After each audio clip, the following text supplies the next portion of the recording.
अगर आप श्री जी की सेवा कर रहे हैं और आपके पास कोई प्रिय मिलने वाला आया है तो आपके नेत्र नहीं जाने चाहिए।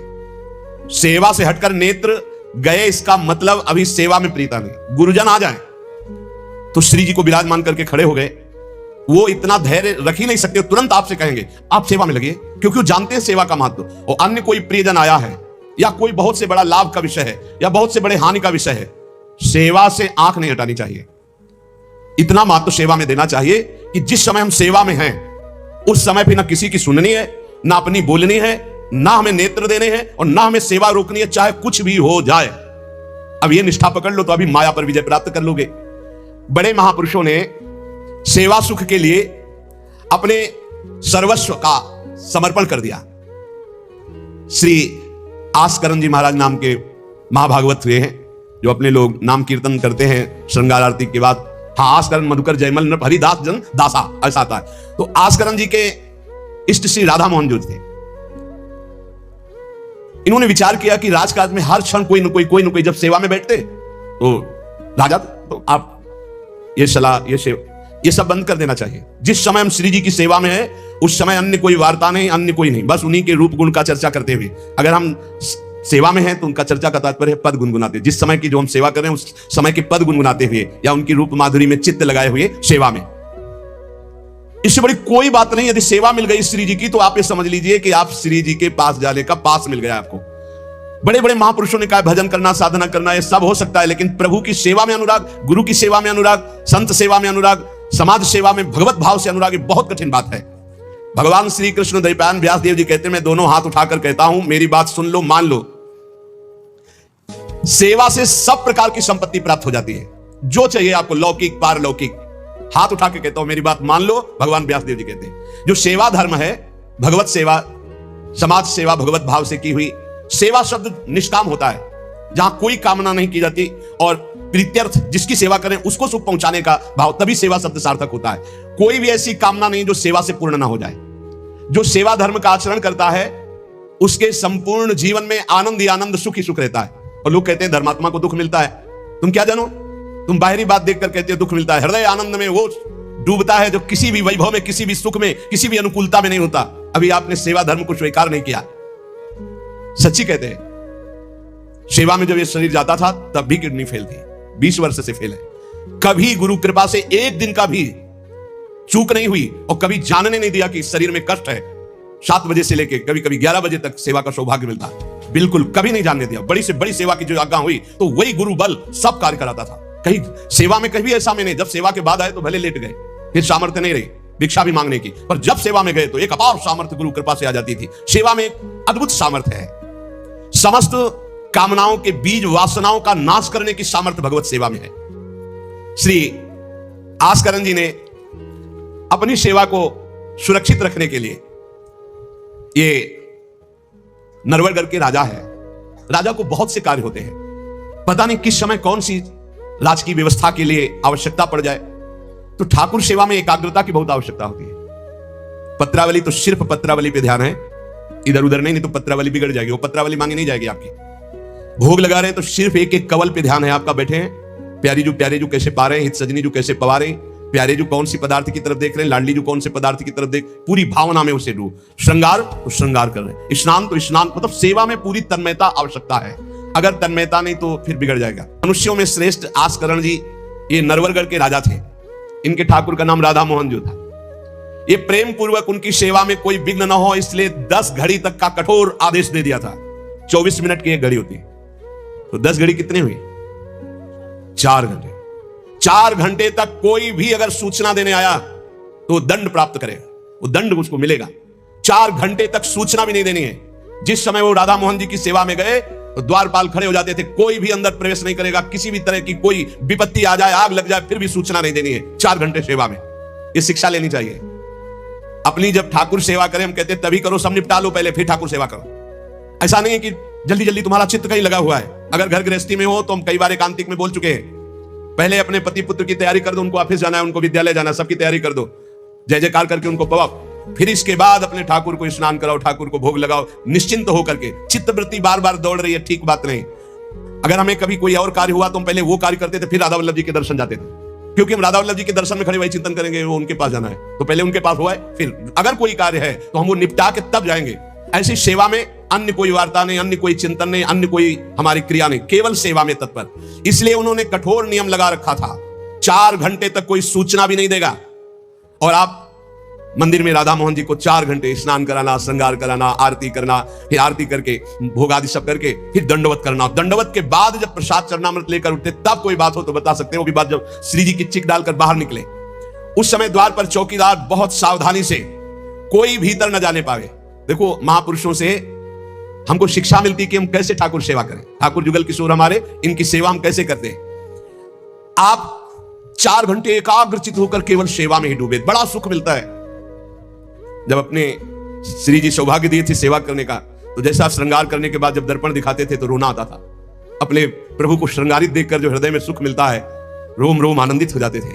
कभी कभी 2-2 बजे दोपहर तक बैठे फिर भिक्षा मांगने जाते थे। श्रृंगार करने के बाद पद सुनाओ उनको, फिर उनकी रूप माधुरी देखो। भक्तों के नेत्र अलग होते हैं तो प्रभु उनका रसास्वादन भी अलग ही करवाते हैं। एक बार क्या हुआ, आवश्यक कार्य से नरवरगढ़ में दिल्ली के बादशाह का आगमन हो गया।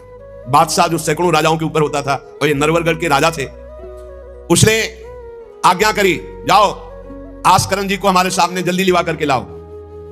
और आस्करन जी का नियम था, राधा मोहन जी के मंदिर में गए तो सख्त आदेश, कोई सूचना नहीं पहुंचाएगा। सब आस्करन जी के जो रक्षक थे उन्होंने मना कर दिया, नहीं महाराज, ये आपकी सूचना भी नहीं पहुंच सकती, 4 घंटे आ ही नहीं सकते आस्करन जी। उसको बहुत क्रोध आया, बादशाह हो, मैं आदेश कर रहा हूं, एक छोटे राजा के सेवक हमें जवाब दे रहे। बादशाह ने आज्ञा का उल्लंघन, इससे बड़ा क्रोध हुआ और उसने बड़ी सेना बुलवा ली और सेनापति को आदेश किया कि जाओ बोल दो, नगर का नाश करवाना चाहते हो या हमारी आज्ञा का पालन करना चाहते हो। तुरंत आस्करन को भेजो, अन्यथा पूरी सेना बलात् नगर को नष्ट कर देगी और जबरदस्ती आस्करन को बंदी बना लिया जाएगा। बादशाह का आदेश, देखो परीक्षा होती। जब यह आदेश हुआ, सेनापति आया, निज दूतों से जो अंगरक्षक द्वारपाल, उनसे कहा, सबने कोई उत्तर नहीं दिया। 4 घंटे तक हम अपने राजा को सूचना भी नहीं दे सकते, जो तुम्हें करना हो करो। यह बड़ी बात है, बादशाह का हुक्म, बादशाह के सेनापति का हुक्म, सेवा में विघ्न ना पड़ जाए इसलिए कठोर नियम लिया था। पर सबके हृदय में घबराहट थी कि अब क्या होगा जब बादशाह नाराज हो गया, सेना आ गई, सेनापति आ गए, अब क्या होगा। सेनापति ने बादशाह से कहा कि अब क्या हुक्म है, वहां से मना हो गया है, आपकी आज्ञा का उल्लंघन, हमारी आज्ञा का उल्लंघन, हमारा भय दिखाना सब व्यर्थ चला गया। कही कह पठाई, कहो कीजिए लड़ाई, सुनी रुचि उपजाई, चली पृथ्वी पति आयो है। पर सोच भारी, तब बातें विचारी कही, आप एक जाओ गयो अचरज पायो है। सेवा करी सिद्धि साष्टांग होई के भूमि परे, देखी बड़ी बेर पाओ खड्ग लगायो है। कटी गई एड़ी ये पे टेढ़ी हूं न भौ करी, करी नित नेम रीति धीरज दिखायो है। बादशाह ये बड़ा आश्चर्य हुआ कि ये आस्करन जी के पास सूचना ही नहीं पहुंचाई जा रही और हमारे भय का इसके ऊपर कोई असर नहीं। पर आस्करन जी बहुत साधु प्रकृति के हैं, बड़े प्रियजन हैं, आक्रमण करना तो उचित नहीं, मैं स्वयं जाकर के देखूं क्या बात है। राजा थोड़ा भाव से युक्त हुआ, नहीं तो रजोगुण में फिर ऐसा भाव कहां होता है। पर आस्करन जी की भक्ति का प्रभाव कि उसके ये देखो चल के आखिरकार है क्या। बादशाह स्वयं आया। राज कर्मचारी अब विचार में पड़ गए कि बादशाह को कैसे रोका जा सकता है। सब जितने उनके अंगरक्षक सबको रोक दिया। ये बड़ी बात है, यह है भगवान की आराधना का बल। नहीं, बादशाह को कौन रोक सकता है, एक छोटे राजा है। उनके सैनिकों ने, द्वारपालों ने रोक दिया और बादशाह से कहा, राज आज्ञा का उल्लंघन हम नहीं कर सकते, नाम सूचना दे सकते हैं और ना किसी और को अंदर जाने दे सकते हैं, किसी और को अंदर नहीं जाने दे, तो हम जा सकते हैं। बोले हां आप बादशाह हैं, आप जा सकते हैं, लेकिन आपके साथ कोई नहीं। बादशाह राजी हो गया। देखे आखिरकार अंदर क्या है। वहां जाके देखा तो आस्करन जी की सेवा हो चुकी थी संपूर्ण। अब वो दंडवत कर रहे थे। कई बार हमने प्रार्थना की है उपासकों से कि 11 दंडवत, 21 दंडवत, 51 दंडवत, 108 दंडवत, जितनी सामर्थ्य हो नियम ले लो, रोज करो। 4 परिक्रमा करो श्री जी की और 11, 21, 51, 108 दंडवत करो। जो स्त्री शरीर के साधक हैं वो पंचांग दंडवत करें। पंचांग किया, खड़े हो गए, हाथ जोड़ा, मंत्र जपा, फिर पंचांग किया, फिर खड़े हो गए। ऐसे ही जो पुरुष शरीर साधक है वो साष्टांग करें। साष्टांग किया, मंत्र जपते हुए फिर खड़े हो गए, हाथ जोड़ा, फिर मंत्र जप कर प्रणाम किया, फिर साष्टांग, फिर ऐसे। हमें लगता है होती होगी दंडवत, करते होंगे। क्योंकि ये नियम तो बहुत पहले से दिया और ये करना ही चाहिए। सच्ची कहते हैं, बड़ा सुख मिलता है जो अपने इष्ट के चरणों में साष्टांग लौट कर और उनकी तरफ देखते हुए। बहुत कृपा होती, बहुत कृपा होती। यावत स्वस्थमिदम कलेवरम यावत चतुरे जरा, जब तक ये शरीर स्वस्थ है, बुढ़ापा दूर है, आनंद लूट लो भाई। ये कमाने का समय गंवाने का नहीं है। आस्करण जी अपने ठाकुर की संपूर्ण सेवा करके दंडवत अपनी पूरी कर रहे थे। अब जैसे 108 दंडवत तो समय लगेगा। हमने देखा है पूज्य सदगुरुदेव भगवान को अस्वस्थ शरीर में, अस्वस्थ अवस्था होने पर भी, बुखार है पर दंडवती अपनी पूरी करते हुए, नियमावली पूरी करते हुए देखा। क्योंकि जैसे ब्रज की 84 कोस की परिक्रमा में तो श्री जी साथ थी, बहुत थकान, बहुत शरीर कष्ट में, पर आप अपनी दंडवती जरूर पूरी करते। गुरुदेव भगवान को देखा। महापुरुष नियमनिष्ठ होते हैं, जो नियम ले लिया उसे तोड़ते नहीं। जय बजे आरती होती है, आप देख लो, 5 मिनट के अंतर की बात नहीं कह सकते, नहीं आपको ठीक समय से आरती मिलेगी। जय बजे वो टहलने के लिए वही उनका समय होगा। महापुरुषों की पहचान होती है, उनकी एक रस दिनचर्या चलती है, उनकी दिनचर्या में फर्क नहीं पड़ेगा। शरीर में भले फर्क पड़ा हो, चाहे बुखार हो, चाहे जुकाम हो, चाहे जो भी पीड़ा हो, दिनचर्या में फर्क नहीं पड़ सकता। ये महापुरुषों की पहचान होती है। आस्करण जी साष्टांग लेट करके दंडवत कर रहे थे। आपको बादशाह जाएगा तो बादशाह कोई साधारण तो है नहीं, उसकी बाजूबंद, उसकी सब झनन भनन आवाज तो होती है, पता भी चलता कि कोई आ गया। मुड़ करके भी नहीं देखा बादशाह की तरफ, बस बार बार साष्टांग दंडवत, खड़ा खड़ा देखता रहा। 108 दंडवत, 2-4 हो तो बड़ी देर हो गई, ना बादशाह से बात, ना सलाम, ना कोई, बस वो अपनी साष्टांग दंड। ये होना चाहिए। आप श्रृंगार कर रहे हैं तो श्रृंगार में ही दृष्टि होनी चाहिए। दंडवत कर रहे हैं तो किसी की तरफ नहीं, सिर्फ दंडवत के सामने प्रिया प्रीतम है, हम बार बार दंडवत कर रहे हैं। ये उपासकों की एक एकाग्रता होती है। भला सोचो, बादशाह पास खड़ा है तो ऐसे लेटे लेटे भी तो देख सकते थे, बिल्कुल नहीं देखा। राजा को, बादशाह को बड़ा आवेश आया कि इतनी देर से मैं खड़ा हूं, पहले तो वहीं सब नाना करते रहे, इतनी देर से खड़ा हूं, ना कोई प्रणाम, ना नमस्कार, ना हमारी तरफ देख रहा है, क्या है। तलवार निकाली और साष्टांग दंडवत कर रहे थे तो मारा, एक पैर की एड़ी कट गई। एड़ी कट गई, खून बह रहा है। साष्टांग दंडवत, फिर खड़े, फिर साष्टांग दंडवत, फिर खड़े, फिर साष्टांग दंडवत, बिल्कुल नहीं देख रहे कि एड़ी कट गई। सोचो जरा, ये भक्त की निष्ठा है उपासना की। या तो अगर एक चींटी काटेगी तो थोड़ी देर लौट करके पहले देखेंगे क्या हो रहा है, फिर दंडवत। एड़ी कट गई, लेकिन किसने काटा ना, ये बात देखी। एड़ी कटना कोई साधारण बात समझते हो? तलवार से पूरी एड़ी काट दी, कोई दुख नहीं, रक्तस्राव हो रहा है। अपनी नियमानुसार कटी गई एड़ी, ए पे टेढ़ी हूं न भौं करी, ना तो आह निकला ना गुस्साई कि किसने ऐसा कर दिया। करी नित नेम रीति धीरज दिखा, धैर्य पूर्वक 108 दंडवत पूरी की। पूरा जब संपन्न कर लिया, इसके बाद पीछे हटे, चिक गिराई, क्योंकि समझ चुके थे कि ये तलवार चलाने की हमारे ऊपर हिम्मत केवल बादशाह की हो सकती, दूसरे की नहीं। कोई साधारण राजा नहीं, महाभागवत और महाबली है। इसलिए हमारे ठाकुर का सुखपूर्वक अपशयन हो। चिक डाली, उठ चिक डारी तब पाछे सो निहारी, कियो मुजरा बिचारी बादशाह तिरिझे हैं। हित की सच्चाई या है नेकु ना कचाई होत, चर्चा चलाई भाव सुनी सुनी भीजे हैं। बीते दिन को नृप भक्त सो समायो, पृथ्वीपति दुख पायो सुनी भोग हरि चीजे हैं। करे विप्र सेवा इन्हें गांव लिख न्यारे दिए, वाके प्राण प्यारे लाड़ करो कहीं धीजे हैं। आस्करण जी ने जब चिक डालकर पीछे मुड़कर देखा तो बादशाह तो शिष्टाचार के अनुसार जोहार किया। राजा की भगवत सेवा, नियम निष्ठा, ये देखकर बादशाह बहुत प्रसन्न हुआ और कहा, मैंने आज देखा ईश्वर के प्रेम की सच्चाई को। तुम्हारे में थोड़ा भी बनावटीपना नहीं, थोड़ी भी शिथिलता नहीं, तुम अपनी निष्ठा के धैर्यवान वीर हो। बादशाह ने आस्करण जी से भगवत प्रेम संबंधी कुछ चर्चाएं की और विचार अपने प्रकट किए कि आज मैं बहुत खुश और सौभाग्यशाली हूं कि तुम्हारे जैसा राजा मेरा जन है। बड़ा हृदय रस में डूब गया बादशाह का। यह है देखो सच्चाई भक्ति की। नहीं बादशाह के हुक्म को टाल देना, सेनापति की आज्ञा का उल्लंघन कर देना, बादशाह आया है साष्टांग दंडवत, कोई उसका आदर ना करना, ये सब भारी अपराधों में आता है।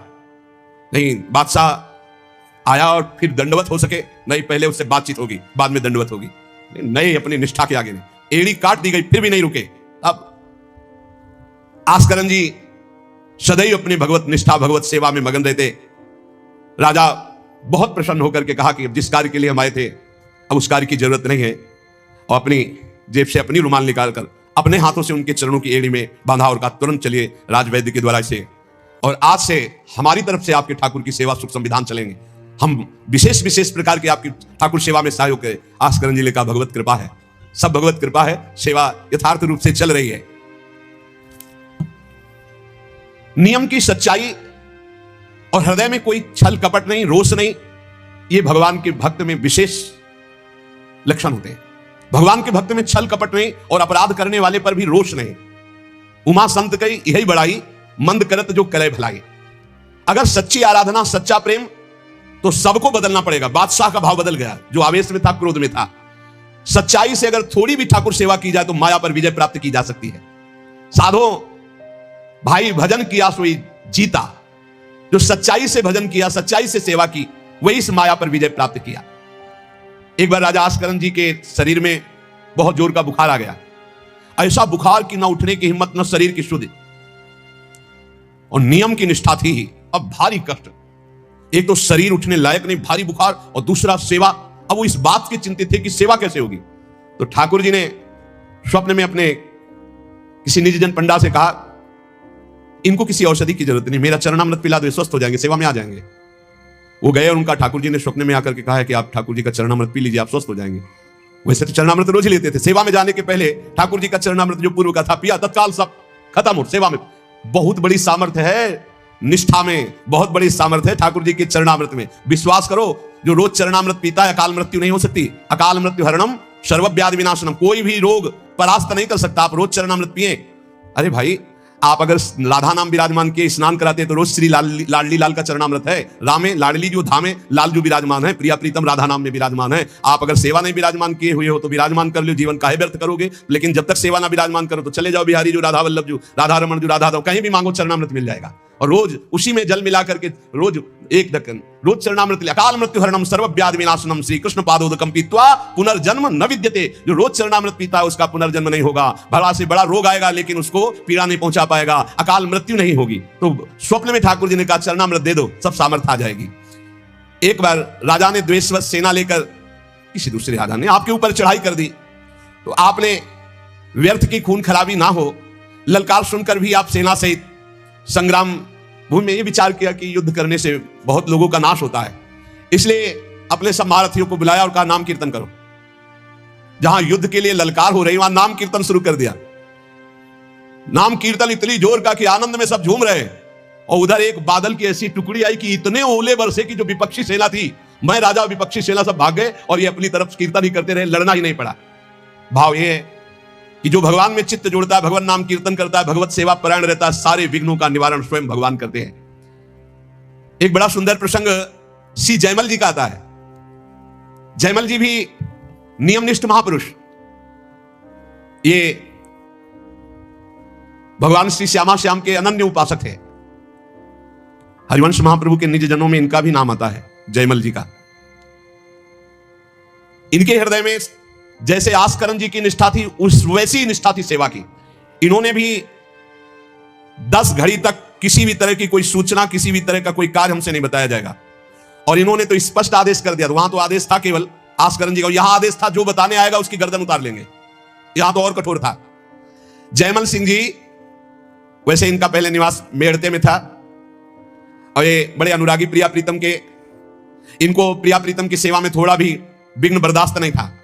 ये नियम निष्ठा कि मंदिर में कोई भी जब सेवा में जयमल जी हो आ नहीं सकता, आ गया तो उसकी गर्दन बचेगी नहीं। कठोर नियम लगा दिया था निर्विघ्न सेवा के लिए। सेवा में बहुत बल है प्यारे, सेवा में बहुत बल है। आप सेवा को जरूर घर में विराजमान करो प्रिया प्रीतम की ठाकुर जी। लेकिन ये आजकल जैसा बनावटीपन किया जाता है, ऐसा मत करो भाई। हर काम वीडियो के लिए नहीं है। छोटी छोटी बातें आप अपने ठाकुर जी का भोग, ठाकुर जी का स्नान, ये वीडियो के लिए है, ये पैसे के लिए है। अरे कुछ तो ठाकुर जी के लिए और अपने बीच में एकांत रखो।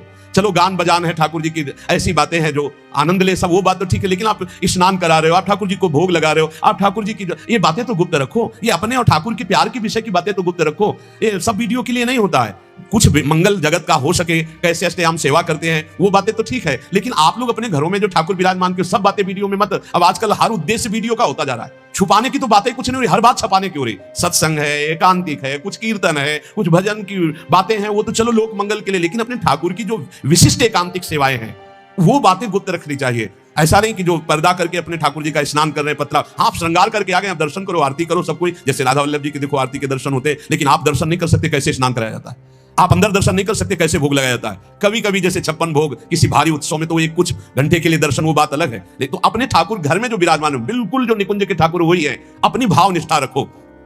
जयमल जी ये नियम लगा लिए थे कि अगर सेवा के समय कोई भी समाचार देने आएगा तो उसे मार डाला जाएगा। इतना कड़ा शासन। और यह बात प्रसिद्ध हो गई थी कि 4 घंटे जयमल जी निकलेंगे नहीं मंदिर से। तो जयमल जी का एक मंडोर का जो राजा था वो भाई लगता था, उसने विचार किया कि बहुत अच्छा 4 घंटे का समय है, जयमल जी के पास सूचना कोई दे नहीं सकता, और इस समय आक्रमण किया जाए तो पूरे नगर को कब्जे में कर 4 घंटे का युद्ध, और वो निकलेंगे नहीं और कोई सूचना देने जाएगा तो मार डाला जाएगा। बहुत बढ़िया अवसर है कि पूरे नगर को अपने कब्जे में कर लिया जाए। भारी सेना चारों तरफ से पूरे नगर को घेर लिया गया।